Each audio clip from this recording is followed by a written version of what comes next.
My name is Aina. I'm a second year student of software engineering in UKM. Today I'm going to bring up a topic which I find it interesting for us to think together. Let me start with the story of Armin Meiwes. He has become known as the real life cannibal after it was revealed that he had killed and eaten his best friend, Bernjugen Brandes, on March 9, 2011. Brandes was actually killed by Meiwes, who dismembered him and ate part of his flesh over the following 10 months. A big question here is why and what leads him to do so? Born in Germantown, Kassel, computer technician Meiwes led a very lonely childhood. His father was a stern man who disliked him so much. When the marriage broke up, when Meiwes was only a 8 years old kid, the father abandoned the family, never to contact them again. So when Meiwes' father left, it fell to his mother to become the dominant parent. Meiwes, lacking a father figure in his life, created an imaginary brother called Frankie, through whom he had his first cannibalistic thoughts. As Frank would listen to Meiwes, something his mother never did. He believed a real friend had to be eaten up so that the relationship will last long, and the friend that he ate will become part of his body and stay in him forever. This is so sick, and we can see how his environment and upbringings shapes to become who he is until he did what he thinks is right at that moment. Our lives are filled with so many challenges.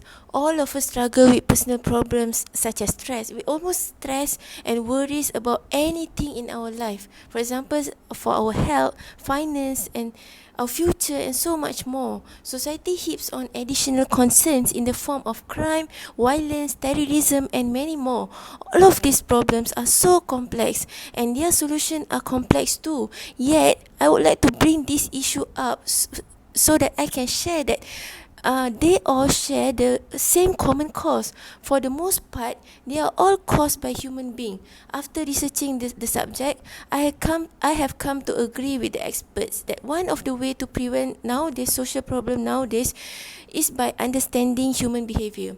So now, I ask you to listen with an open mind while we discuss the general concept of human behavior and the factors affecting human behavior. Let's come out with the solution of the behavioral change is the best way to solve today's social problem. So to start with, human behavior is remarkably complicated.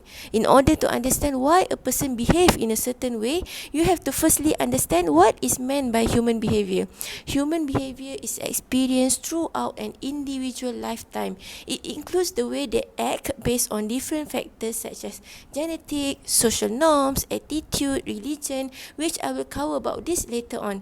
The behavior of human falls within a range where some behavior being common, some being unusual, some being acceptable, and some is unacceptable. First, for example, when people commit crimes, it's almost always because they have put their own interests so far above their other people's well-being that they will steal, rob, assault, and even do murder and hurting other people to get what they want because they think that the action is right according to their thinking at that moment. Okay, now that we have understand the meaning of human behavior, so we can explore the factors which will lead to the development of human behavior. So factors affecting human behavior is subdivided into internal factors and also external factors. For internal factors, I will focus on the genetic part. For the external factors, I will focus on the environmental factors, which I will discuss later.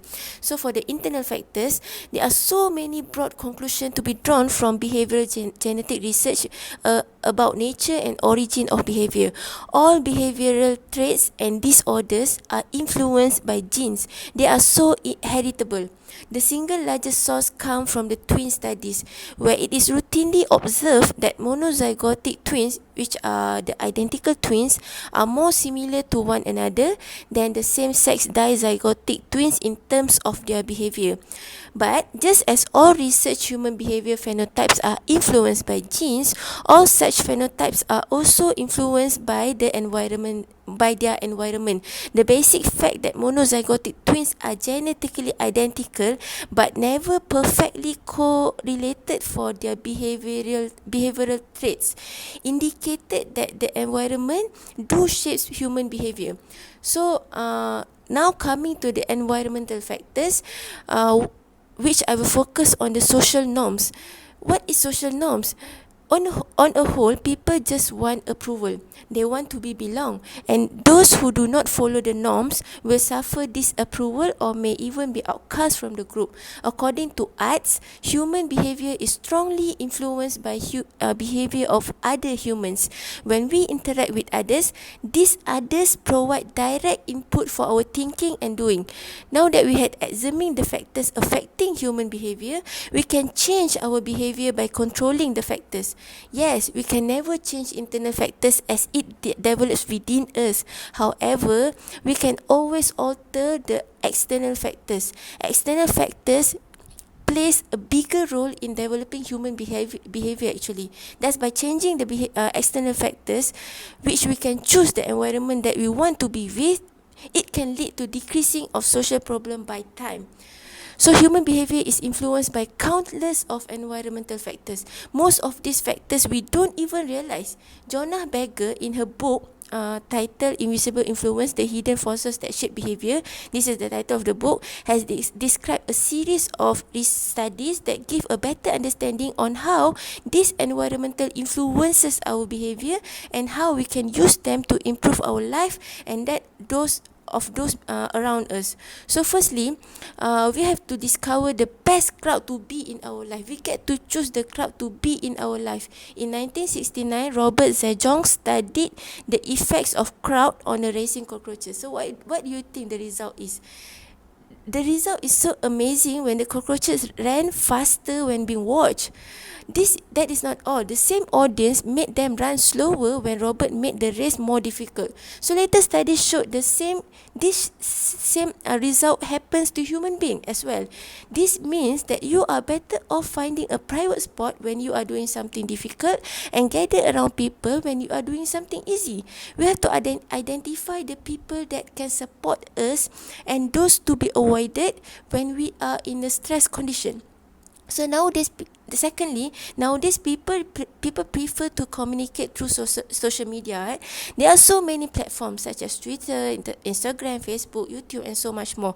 So the people that we follow in our social media will indirectly affect our subconscious mind, which leads to the development of our own behavior. What caused us to make decision in life actually? We think that the answer is quite obvious, right? People know what is good for them. For example, I will give you a good example, which I found it in the book that is written by Jonah Berger. For example, when a waiter in a restaurant asks you if you like to order a dessert after a meal, the answer is always so easy. If you are not full yet and you like dessert, and of course you will order the dessert. Yes, because you get to make your own decisions. But what if I tell you that there are 4 more other people sitting at the table with you, and each of them say no thanks, I don't want the desserts. So when asked if they would like dessert, they all say no. So now I will ask you again, will you change your answer? What happened here is also explained by Jonah. She is a Stanford PhD at the University of Pennsylvania. In her book, she explained that without realizing it, they influence the subject to decline dessert automatically. Jonah shows that these influences are often so strongly embedded in our nature, they are practically impossible to resist. So by choosing the correct people to be followed in our social media, maybe somebody who can motivate our life to become the better version of ourselves will indirectly influence us to have a good human behavior. So now we had come to the conclusion. I have discussed with the general concept of behavior, the factors affecting human behavior, and also the solution that we can use to solve today's social problem. I know it is never easy to change our behavior as it often develops since our childhood days. However, we need to know that most of today's social problems are created by us, by human beings. And only by changing our behavior, by changing human behavior, we can change all these problems. Thank you.